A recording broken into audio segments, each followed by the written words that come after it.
Welcome back to Picky React Conversations with our experts, your decryption key to the future of cryptography. And the journey continues. In this new series, we go deeper into the world of post-quantum cryptography. We bring you fresh perspectives, new discoveries, and the latest developments from inside the Picky React project.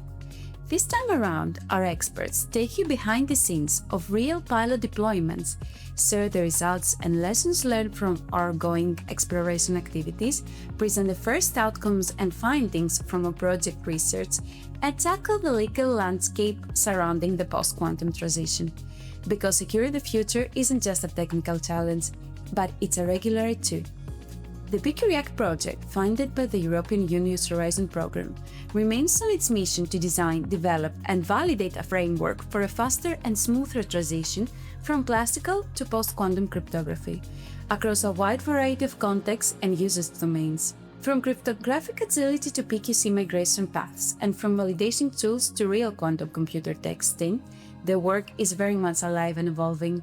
So, join us once again as we sit down with our project experts to explore the passing world of quantum threats, cryptographic innovation, and how Picky React continues to pave the way for a more secure and post-quantum future. My name is Marvara Bazeid, and I'm one of the communication and dissemination experts of Astral. So, without further ado, let's start. Okay, hello Maria. So, let's start the discussion today. When we talk about quantum threats, most people think about technology, but there is a whole legal dimension to this. What are the biggest legal and regulatory gaps that post-quantum cryptography exposes? The real problem is that legislation doesn't take into consideration up to now the kind of cryptography to be used in different scenarios. So the most important gap is to consider the necessity to the transition from traditional cryptography to a post-quantum and thus a quantum-safe cryptography for the usage involved in regulation and different kind of legislation.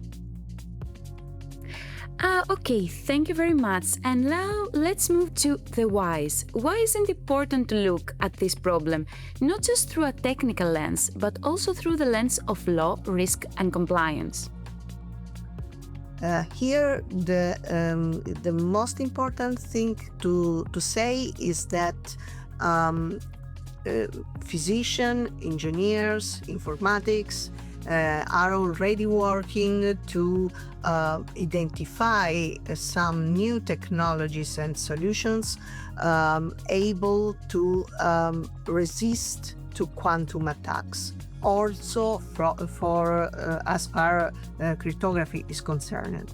But the use of cryptography is implied in many regulatory or normative provisions, very rarely in a direct manner, and sometimes, or the most times, in indirect way, as for reference to a sort of technical state of the art.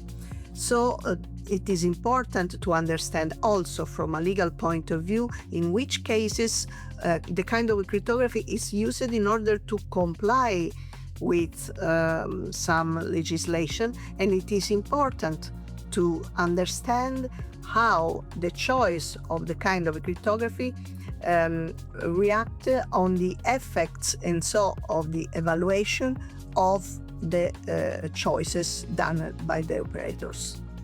Okay, so let's move now to the solutions. Data protection and digital health are two very sensitive areas you're focusing on.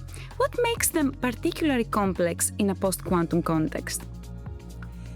This is one of the main situations in which common people can see the importance of our research, because data, personal data, and health data in particular are very sensitive assets for each of us.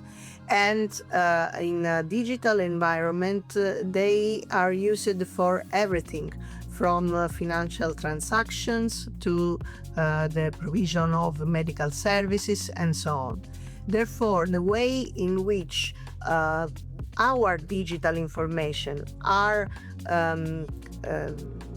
kept, stored, shared in many cases, treated in a broad sense, processed, it is a key issue also from a regulatory point of view. So the right cryptography solutions used in order to keep the data safe, secure, not accessible from unauthorized people, and always available at the same time is a key goal that legislation poses, and the operators should be able to comply with. Can you then describe the results that your work will generate, and how will these results will be connected with the solutions that you mentioned before? Yes. Our results are of two kinds. One is on a general level and one on a specific level. On a specific level, we are trying to find some guidelines useful to drive the choices of the operators in different sectors. Choices about the kind of technological solutions quantum safe in some sense. From a general point of view, on the other side, we want to show how the legislations, which normally don't rely expressly on cryptography, nevertheless has many to say about the duties and the overlapping compliance necessity of operators, because there are very many kinds of regulation for different sectors, regulating different technologies or different activities, which can produce choices not always on the same direction. So it is very important to have a broad map of relevant legislations into which cryptography also and even indirectly can be kept into consideration. Okay, perfect. And can you also please tell us about the results from your work? How do you believe they will impact the regulatory framework?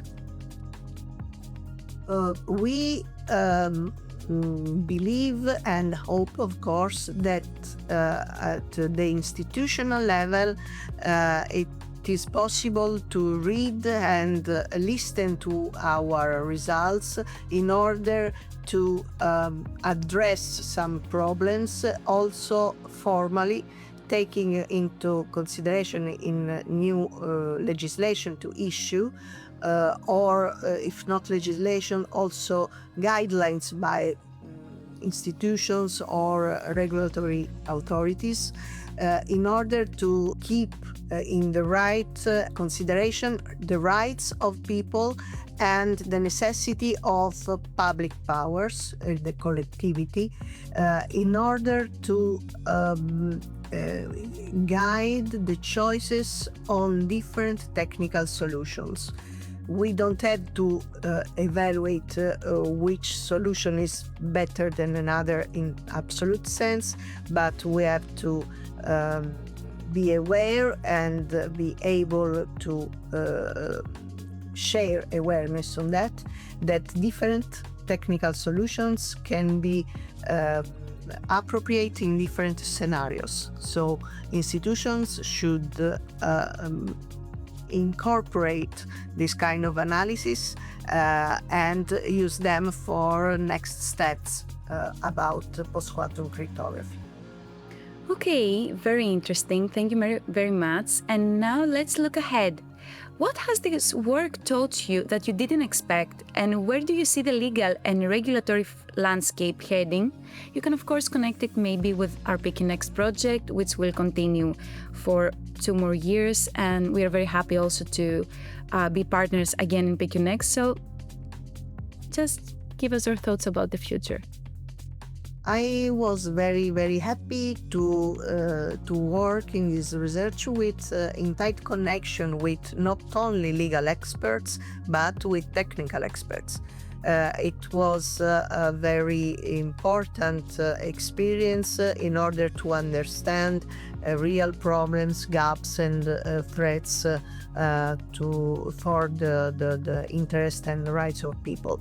So I think it is a very important thing to highlight also for people trying to know something about this kind of research.